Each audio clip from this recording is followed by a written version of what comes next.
অবশেষে আগামী ১০ই মার্চ থেকে জাতীয় নবম পে স্কেল বাস্তবায়ন হতে যাচ্ছে এবং এর আগেই গেজেট প্রকাশ করা হবে বলে জানিয়েছেন অর্থমন্ত্রী।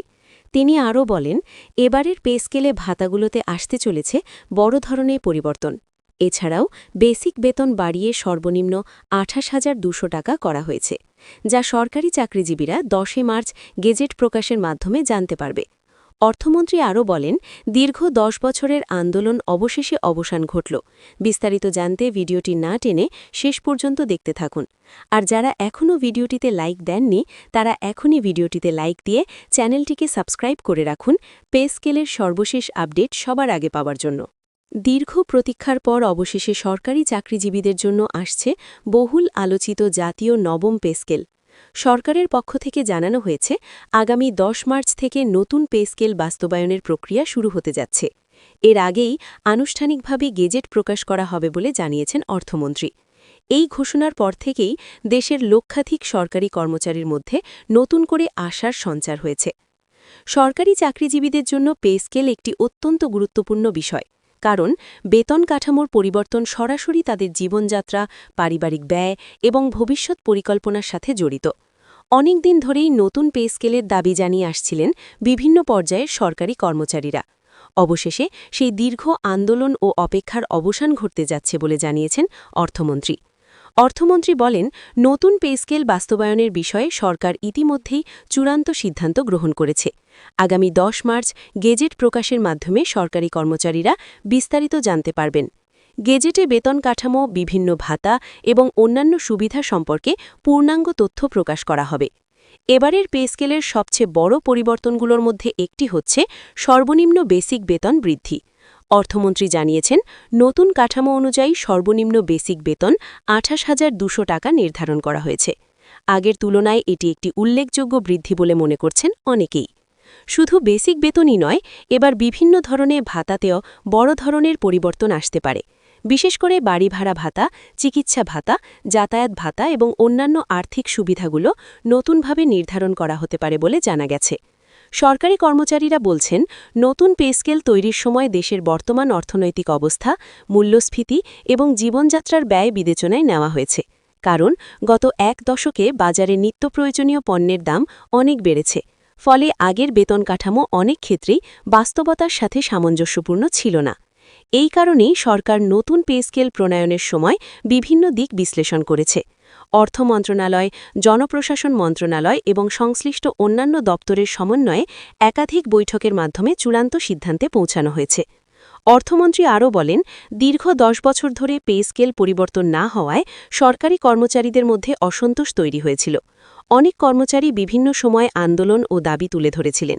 অবশেষে সরকার তাদের সেই দাবি গুরুত্বের সাথে বিবেচনা করে নতুন পে স্কেল বাস্তবায়নের সিদ্ধান্ত নিয়েছে।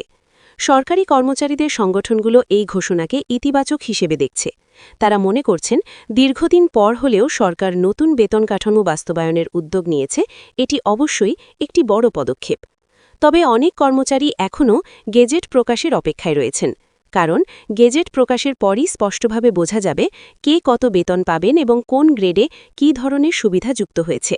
নতুন পে স্কেল বাস্তবায়নের ফলে সরকারি চাকরিজীবীদের জীবনমানের উন্নতি হতে পারে বলে মনে করছেন বিশ্লেষকরা। বিশেষ করে যারা নিম্ন ও মধ্যম গ্রেডে কাজ করেন, তাদের জন্য এই পরিবর্তন অনেকটাই স্বস্তি বয়ে আনতে পারে।